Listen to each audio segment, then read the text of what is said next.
करेंगे।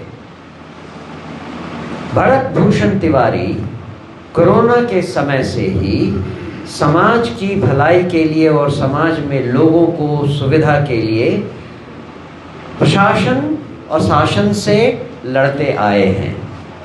उनकी इस लड़ाई को प्रशासन ने भी सराहा है, क्योंकि पुलिस और प्रशासन से उनको कई तरह के अवार्ड दिए जा चुके हैं पिछले 4-5 सालों में। तो ऐसा नहीं है कि पुलिस या प्रशासन उनके काम के बारे में या उनके बारे में नहीं जानती हो। अच्छी तरह उनके बारे में हर जगह रिकॉर्ड मौजूद था और है। उनकी मौत के कुछ दिनों पहले ही, 3-4 दिन पहले ही, जब उन्होंने वो जमुनिया कटाव वाले पॉपुलेशन को, लोगों को उनके अपने गांव बिलौटी के पास में जब स्थापित करने का कार्यक्रम हुआ, तो वहाँ पर जहाँ जहाँ नीची जगहें थी, कटी हुई जगह थी, ज़मीन कटी हुई जगह थी, वहाँ पर उनको विस्थापित करके ज़मीन दिया जा रहा था। और इनकी मांग केवल इतनी थी कि आप गड्ढे से निकाल कर इनको गड्ढे में डाल रहे हो, कम से कम गड्ढा भर तो दो। और एसडीओ, लोकल एसडीओ से इनकी झड़प हुई इसी मामले पर, और एसडीओ ने उनसे कहा कि हम तुमको मजा चखाएंगे, इसका बदला लेंगे। और 2 दिन के बाद, 2 दिन तक पुलिस के दस्ते उनके घर पर आते रहे, और अंत में जब उसका वीडियो आप सब ने देखा है, जब पुलिस से आमना सामना हुआ तो भरत भूषण तिवारी ने अपना रिवॉल्वर फेंककर पुलिस को आमंत्रित किया कि आप हमें अब गिरफ्तार कर सकते हैं। जिस निर्ममता से पुलिस ने उनको रिवॉल्वर हटाने के बाद नजदीक आकर गोली मार दी। और भाई, एनकाउंटर तब कहते हैं जब कोई भाग रहा हो, उसको इनेबल करने के लिए आप उसके टांग में गोली मारते हो, दूर से गोली मारते हो।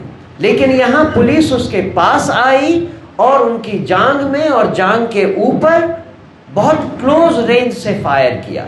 ये मैं इसलिए डिटेल में बता रहा हूँ कि ये ऐसा लगता है कि ये पुलिस काम नहीं कर रही थी, बदले की भावना से प्रेरित होकर बदला लिया जा रहा था। क्या पुलिस इस काम के लिए है?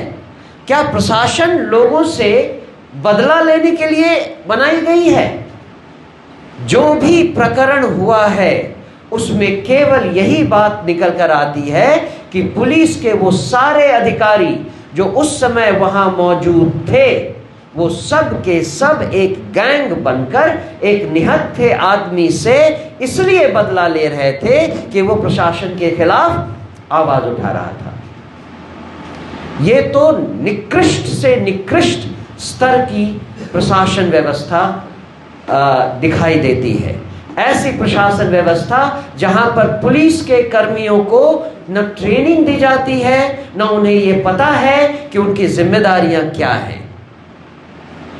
हम जन स्वराज के तरफ से 2 इमीडिएट काम कर रहे हैं।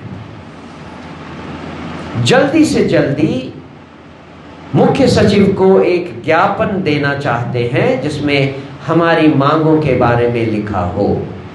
और दूसरा, जनता को और प्रशासन को जगाने के लिए कल शाम को हमने यहाँ प्रशासन से रिक्वेस्ट किया है कि कारगिल चौक पर हमें एक प्रदर्शन करने की अनुमति दी जाए।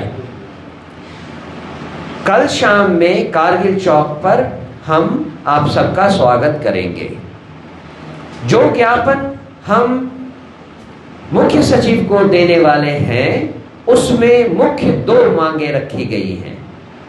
एक तो ये कि जितने भी अधिकारी इस पूरी वारदात में वहां मौजूद थे और इससे संबंधित हैं, उन सब को निलंबित किया जाए अविलंब।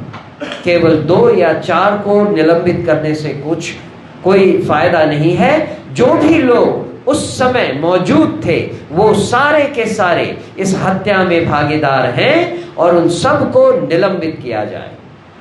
दूसरा, जब हमारा दल कल वहाँ उनके परिवार से मिला, भरत भूषण तिवारी जी के परिवार से मिला, तो उनकी मांगे जो थी वो हम सरकार के सामने आधिकारिक रूप से रखना चाहते हैं।